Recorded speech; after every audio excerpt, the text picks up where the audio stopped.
Epic accountability. Epstein Files, bureaucratic reform, political warfare, and civil disorder, and path to peace. This is part one.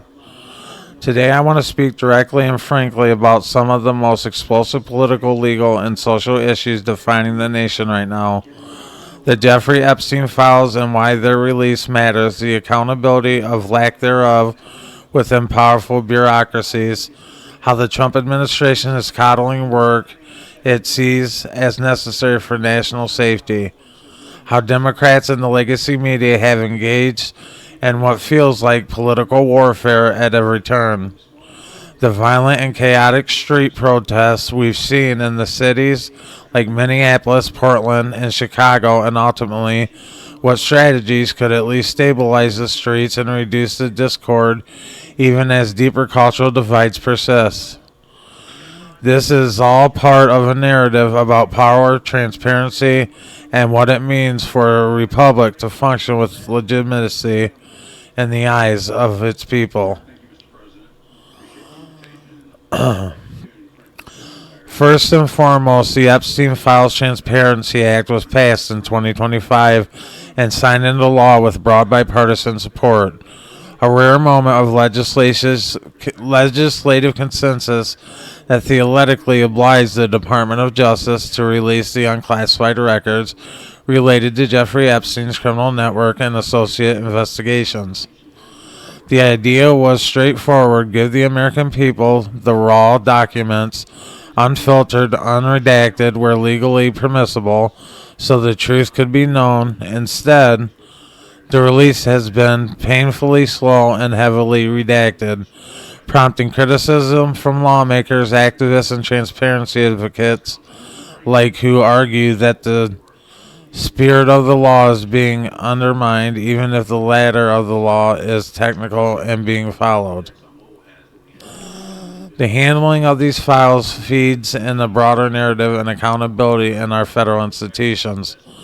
Powerful bureaucrats, whether in the Department of Justice, intelligence agency, or regulatory bodies, are supposed to serve the public interest, but far too often they operate with scant transparency or even less consequences than controversial decisions are made behind closed doors. This dynamic has accelerated distrust among citizens across the political spectrum.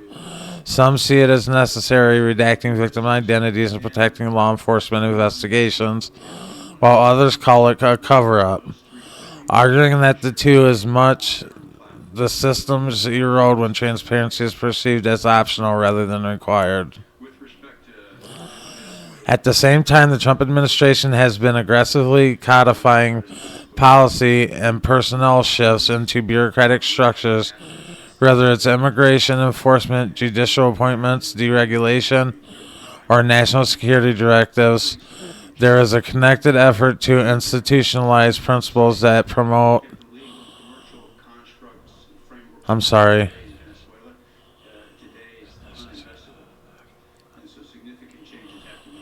that proponents stay guard national sovereignty and public safety. From broader enforcement, judicial confirmations, and strategy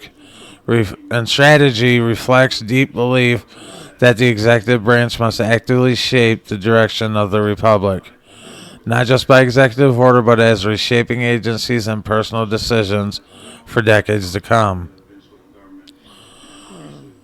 Yet those moves have drawn intense opposition from Democratic lawmakers and much of the legacy media. What supporters of the administration described as necessary actions is often framed by critics as authoritarian overreach and undermining of civil rights. Headlines about federal agents in the streets and aggressive enforcement have dominated coverage, sometimes without important context or nuance. Whether international or not, this adversarial media environment amplifies division, making compromise and consecutive dialogue far more difficult.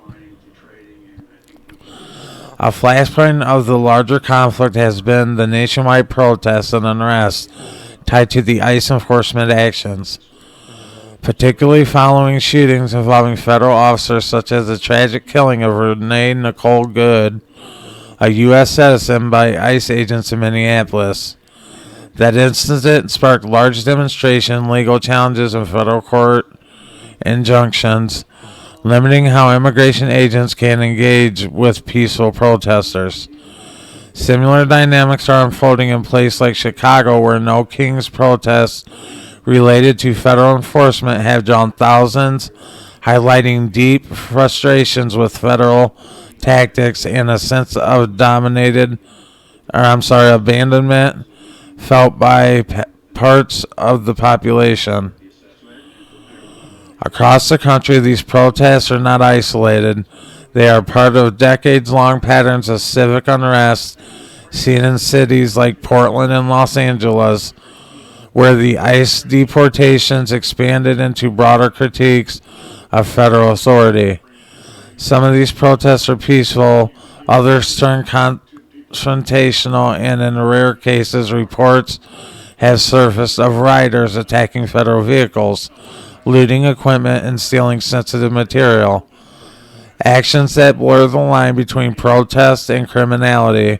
While some individual claims circulate online, verified mainstream reporting confirms a minimum of that confrontations have grown intense and difficult for police in major metropolitan areas.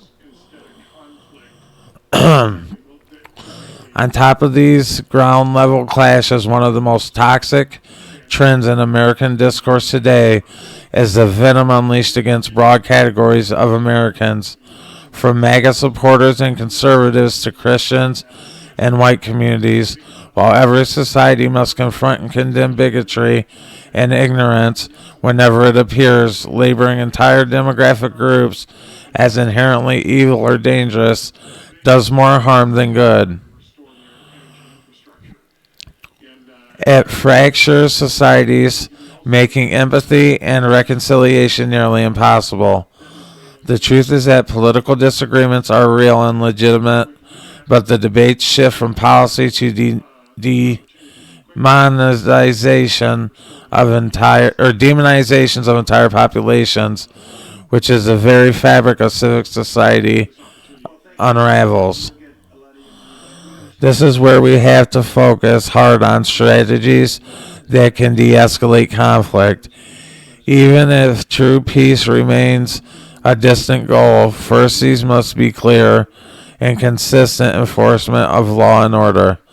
That protects peaceful assembly while firmly addressing criminality, whether it's violence against federal agents or violent disruptions of communities.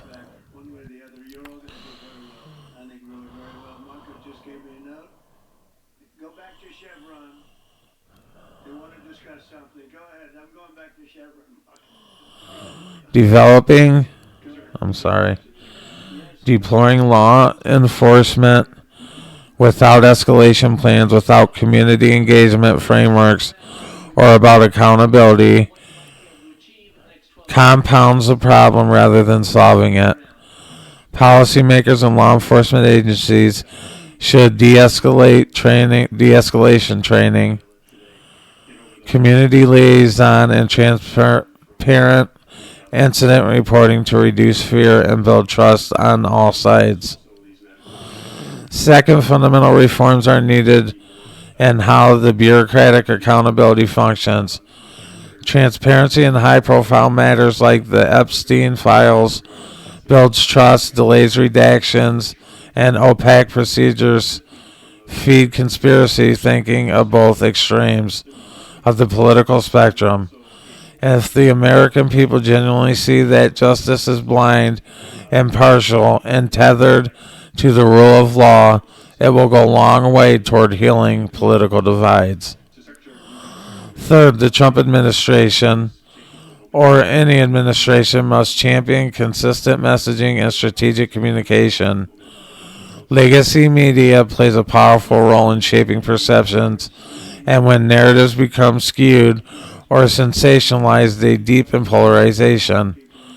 A strategy that leans clear, factual communication, avoiding inflammatory rhetoric, and focusing on the outcomes can help reframe the debate toward concrete policy impacts rather than tribal conflict. Fourth, the Democrats and other opposition forces must recognize the demonization political opponents and broad swaths of American citizens only deepens resentment. Productive discourse requires acknowledging legitimate concerns across political spectrum about immigration enforcement approaches, civil liberties, economic inequality, and institutional reform, without resorting to identity-based vilification. Finally, addressing the root cause of protest movements. Economic anxiety, distrust in institutions, cultural disconnection, and perceptions of injustice is essential. No amount of tactical law enforcement can fully suppress unrest that storms from genuine grievance about safety, opportunity, and fairness. A holistic strategy that couples enhancement, community investment, dialogue forums, restorative justice mechanisms, and civic education would be far more effective in creating stability. We have unpacked a lot today, from the controversy over the Epstein Files to the broader crisis of the bureaucratic accountability, from the intense political opposition and media scrutiny surrounding the Trump administration to the chaotic street protests and civil disorder sparked by polarization, federal enforcement actions. We've also been outlining a set of practical strategies for moving toward a more peaceful and stable society. Strategies grounded in accountability, transparency, community engagement, and honest communication. These are not quick fixes, but they have foundations of a healthier republic. Thank you for watching the Political Lens Podcast. Stay tuned for the next episode.